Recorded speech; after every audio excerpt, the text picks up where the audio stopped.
নমস্কার, আশা করছি সবাই খুব ভালো আছো। একটা নতুন ভিডিওতে তোমাদের সকলকে অনেক স্বাগত। আজকে শুক্রবার, দুপুর এখন প্রায় 12টা। এইদিকে এখন দুপুরের রান্নার জন্য প্রস্তুতি চলছে। সমস্ত সবজি নিয়ে বসে পড়েছি। তো সমস্ত সবজিগুলো কাটাকুটি করে নেব, তারপর রান্নাবান্না বসিয়ে দেব। আজকে আর সকাল থেকে ভিডিওটা শুরু করা হয়নি। তো সবজি কাটছি, সেই সবজি কাটার থেকেই ভাবলাম যে না, ভিডিওটা শুরু করি। এখন থেকে যতটুকু হয় অতটুকুই না হয় তোমাদের সাথে শেয়ার করব। তো কালকে বাজার থেকে ও ছোট্ট একটা কুমড়ো নিয়ে এসেছিল, তো সেই কুমড়োটাই আজকে কাটলাম। তো কুমড়োটা এতটাই দেখতে সুন্দর ছিল, একদম ছোটো মোটো, খুব সুন্দর, মানে একদম তরমুজের মতো লাগছিল দেখতে। একবার মনে হচ্ছিল যে না, কুমড়োটা কাটবো না, রেখে দিই। তবে এটা তো সবজি, রেখে দিলে তো নষ্ট হয়ে যাবে। এটা তো এনেছে খাওয়ার জন্যই। তো কুমড়োটা কেটে নিয়েছি, তবে কুমড়োটা না একদম কাঁচা কুমড়ো। তো একদম যে পাকা যে মিষ্টি কুমড়োগুলো হয়, তো সেগুলোর থেকেও কিন্তু এরকম কাঁচা কুমড়োগুলো খেতে আরও বেশি ভালো লাগে। তো আমি কিন্তু খোসাটা ফেলছি না, একদম খোসা সহ আজকে কাটছি।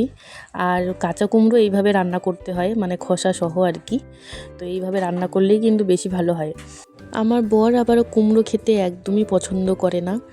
আমারও খুব বেশি যে একটা ভালো লাগে তা কিন্তু নয়। তবে অন্য কেউ যদি আমাকে একটু মানে মিষ্টি কুমড়ার সমস্ত কিছু দিয়ে, মানে অন্যান্য সবজি দিয়ে যদি কুমড়ো মানে একটু মানে ঘন্ট করে দেয়, তাহলে কিন্তু আমি খেয়েই নিই। আমার হাতে আর কি মানে কুমড়ো সবজিটা অতটা বেশি ভালো হয় না রান্নাটা। আমার মা যদি রান্না করে, উফ কি সুন্দর লাগে খেতে জানো। তবে আমি নিজে রান্না করলে জানি না কেন অতটাও ভালো লাগে না। তো তাই কিন্তু কুমড়োটা আমিও আনতে বলি না ওকে, আর ও তো একদমই পছন্দই করে না খেতে। কুমড়ো সবজি রান্না করলে ও একটুও খাবে না, আমাকে একা খেতে হয়। আর তার জন্য কিন্তু ও কুমড়োটা একদমই নিয়ে আসে না, যেহেতু ও নিজে পছন্দ করে না। আর আমি যদি বলি যে কুমড়ো এনে দাও, তাহলে অবশ্যই এনে দেয়। তবে ওই যে কুমড়োটা না ঠিক আমার হাতে অতটা ভালো হয় না। তবে আজকে একটু চেষ্টা করব ভালো মতো রান্না করার। তো কুমড়োর সাথে কয়েকটা বড় বড় করে আলুও কেটে দিয়েছি আমি। তো যেহেতু কুমড়োটা একদমই অল্প হয়েছে, কুমড়োটা একদমই ছোট ছিল, তো অল্প একটুই হয়েছে। তো খালি কুমড়ো রান্না করলে তো অল্পই হবে। তো তাই তার সাথে দুটো আলু কেটে দিয়েছি। আর এদিকে করলা কেটে নিয়েছি, করলা ভাজা করব। তো করলাটা একটু মানে নুন দিয়ে ভালোভাবে মানে মেখে নিলাম, যাতে তেতো জলটা বেরিয়ে যায়। আজকে সকাল থেকেই মানে এত পরিমাণে হাওয়া ছেড়েছে বাইরে, বাইরে যেতেও যেন ভয় লাগছে, যেহেতু আমাদের পুরো বাড়িটাতেই সুপারি গাছ।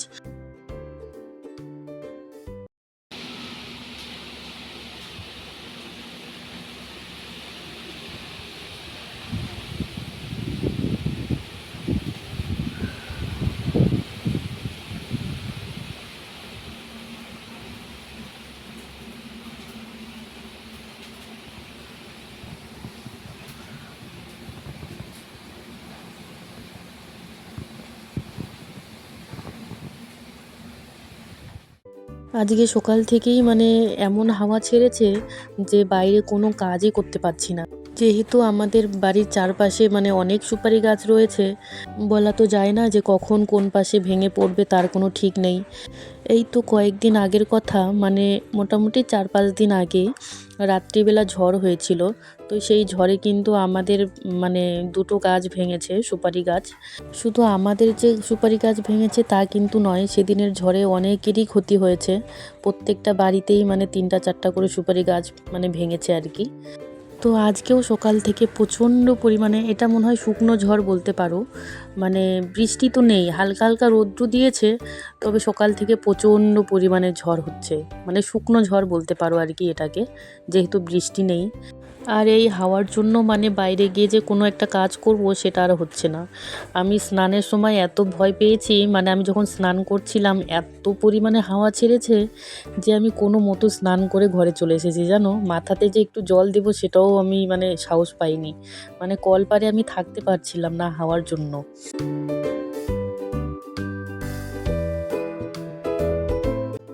তো এইদিকে আমি দেখো করলা ভাজা তো করে নিয়েছি, করলা ভাজা নামিয়ে এখন আমি কুমড়ো সবজিটা বসিয়ে দিচ্ছি। তো কুমড়ো সবজির জন্য একটু বেশি করে জিরে ফোড়ন দিলাম, তার সাথে একটু কয়েকটা কাঁচা লঙ্কা দিলাম।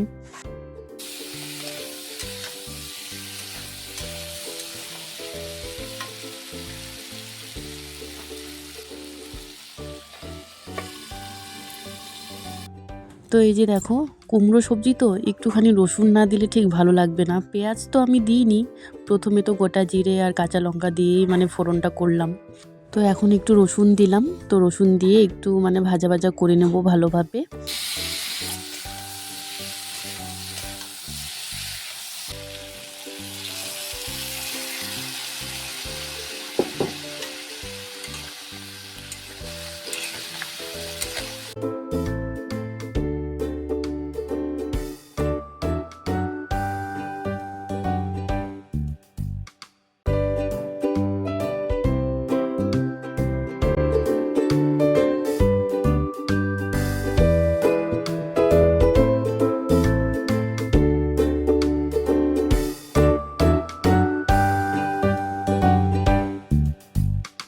তো কুমড়ো সবজিটা কিন্তু আমি নামিয়ে নিয়েছি, আর দেখো কতটা ভালো হয়েছে দেখতে।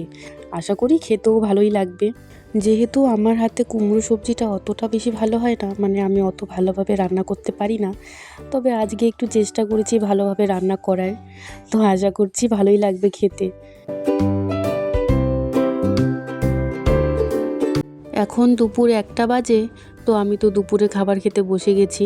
তো গরম ভাত, তার সাথে মুচমুচে করে মানে করলা ভাজা, তার সাথে এখানে কালকে রাত্রিবেলার 1 পিস মাছ রয়েছে, সাথে একটু মাছের ঝোলও রয়েছে, আর এই যে কুমড়ো সবজিটা।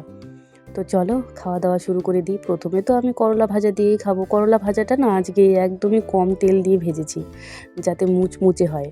করলা ভাজাটা এতটাই ভালো হয়েছিল আর এতটাই মুচমুচে হয়েছিল, মনে হচ্ছিল যে করলা ভাজা দিয়ে পুরো ভাতটা খেয়ে নিই। যে কোনো তেতো সবজি খাওয়া তো শরীরের জন্য খুবই ভালো, আর তেতো জিনিস খেতেও আমি ভীষণ ভালোবাসি। আর আজকে কুমড়ো সবজিটা তো বলেইছিলাম যে মন দিয়ে রান্না করব, একদম ভালোভাবে রান্না করব যাতে ভালো হয়। আর সত্যি সত্যি কুমড়ো সবজিটা কিন্তু একদম অসাধারণ হয়েছিল খেতে।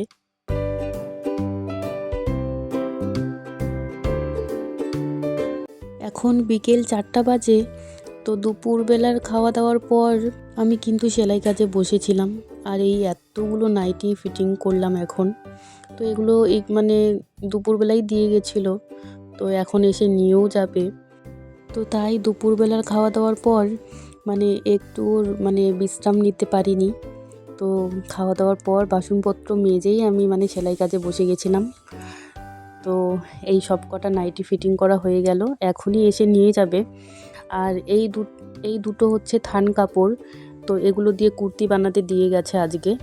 তো এগুলো তো মানে মোটামুটি ওই 1 সপ্তাহ পরে হলেও চলবে বলেছে, তো কয়েকদিন পরে এগুলোকেও বানাতে হবে। তবে আজকে না রাত্রিবেলা আমার দুটো চুড়িদারের কাজ রয়েছে, তো সেই চুড়িদার আজকে নিতে এসেছিল, কাস্টমার এসে ঘুরে গেছে। তো সেই চুড়িদারগুলো আজকে কাটিং করব, আবার আজকেই বানাতে হবে। তবে দুটো চুড়িদার, দুটো প্যান্ট আজকে রাত্রির মধ্যে তো করতে পারবো না।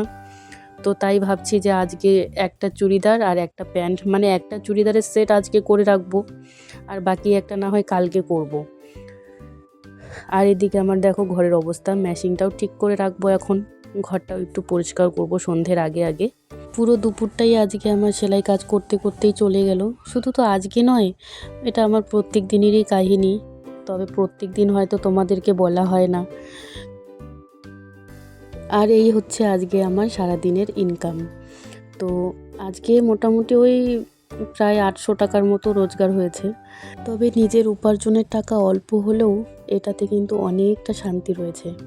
যদিও আমি যতটা ইনকাম করি সেটা অল্প নয়, তবে তবুও বললাম যে নিজের উপার্জনের টাকা অল্প হলেও এটাতে অনেকটা শান্তি রয়েছে।